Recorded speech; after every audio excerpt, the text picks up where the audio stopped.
Hello students, आज के हमारी वीडियो में जो नेक्स्ट टॉपिक चलने वाला है वो है विदेशी विनिमय, यानी कि विनिमय की संतुलन दर, या फिर आप उसे कह सकते हैं विनिमय की समता दर। ठीक है, तो विनिमय की क्षमता दर या विनिमय की संतुलन दर, इससे आप क्या समझते हैं? तो देखिए कि विनिमय की क्षमता दर या संतुलन दर की तब प्राप्त होता है जब विदेशी विनिमय की पूर्ति विदेशी विनिमय के लिए मांग बराबर होती है। यानी जिस तरीके से आपने चैप्टर में पढ़ा था कि मांग और पूर्ति के सिद्धांत में आपने पढ़ा था कि जब मांग पूर्ति के बराबर होती है तब हमारी इकोनॉमिक कंडीशन एकदम बैलेंस्ड होती है। ठीक उसी तरीके से यहाँ पर विनिमय की क्षमता दर या विनिमय की संतुलन दर से मतलब है कि जब हमारी विनिमय दर एकदम बैलेंस्ड होती है। और बैलेंस्ड कब होती है? जब हमारी विदेशी विनिमय की पूर्ति विदेशी विनिमय के मांग के बराबर होती है। ठीक है, अब हम इसको ग्राफ के ज़रिए समझने की कोशिश करेंगे कि जब आप ग्राफ ड्रॉ कीजिएगा तो किस तरीके से आप विदेशी विनिमय की विनिमय दर की क्षमता दर आप निकाल सकते हैं। ठीक है, तो यहाँ देखिए, अगर हम ग्राफ को देखें तो जिस तरीके से आपने लास्ट वीडियो में देखा था कि हमने किस तरीके से नम्य विनिमय दर में हमने मांग वक्र बनाया था और पूर्ति वक्र बनाया था, ठीक उसी अकॉर्डिंग उसी बेस पर हम यहाँ पर वही ग्राफ ड्रॉ करने वाले हैं। बस बात ये है कि उन दोनों को हम एक साथ ड्रॉ करेंगे। ठीक है, तो यहाँ पर देखिए कि यहाँ पर जो है पहले आर है।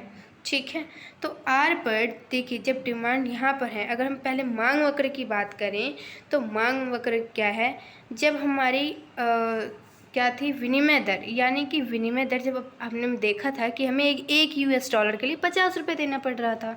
ठीक है, तो यहाँ पर आप मानिए कि हमारे एक US डॉलर के लिए हमें 50 रुपये देने थे। तब हमने मांग किया था कितना? क्यू तक हमने मांग करी थी। क्यू को आप 200 मान सकते हैं।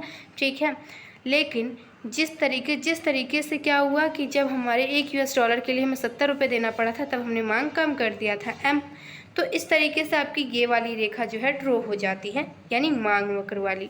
ठीक है, सेकेंडली क्या होती है? अब हम सप्लाई वाली अगर रेखा ड्रॉ करें तो सप्लाई वाले में हम देखते हैं क्या कि यहाँ देखिए जब आप आर पर थे, जब आपकी सप्लाई यानी कि जब US डॉलर जो है एक US डॉलर के लिए आपको 50 रुपये देना पड़ रहा था, तब आप सप्लाई क्या कर रहे थे?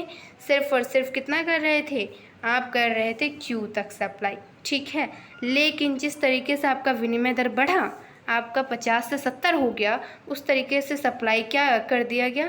सप्लाई अब Q से N तक कर दिया गया। ठीक है, तो इस तरीके से आपका क्या तैयार हुआ? इस तरीके से आपका सप्लाई वाला जो वक्र है, यानी कि सप्लाई फंक्शन है, वो तैयार हो गया।